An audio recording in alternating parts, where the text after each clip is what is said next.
ಪ್ರತ್ಯೇಕ ಪ್ರಕರಣಗಳಲ್ಲಿ ನದಿಯಲ್ಲಿ ಮುಳುಗಿ ಯುವಕರ ಸಾವು ಸಂಭವಿಸಿದೆ. ಮುತ್ತತ್ತಿ ಹಾಗೂ ಶ್ರೀರಂಗಪಟ್ಟಣದ ಬಲಮುರಿಯಲ್ಲಿ ನಡೆದಿರುವಂತಹ ಘಟನೆ ಇದು. ಪ್ರತ್ಯೇಕ ಘಟನೆಯಲ್ಲಿ ಯುವಕರ ಸಾವು ಸಂಭವಿಸಿದೆ.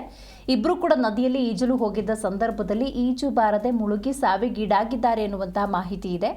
ಸೊ ಯಾರ ಯುವಕರು ಅಂತ ನೋಡ್ತಾ ಹೋಗೋದಾದರೆ ಮಿಜೋರಾಂ ಮೂಲದ ಜಾಮ್ ಲೈಮ್ ಥಾಂಗ್ 28 ವರ್ಷ, ಹಾಗೆಯೇ ತೇಜಸ್ ಅನ್ನುವಂತಹ ಮತ್ತೊಬ್ಬ ಯುವಕ ಸಾವಿಗೀಡಾಗಿರೋದು.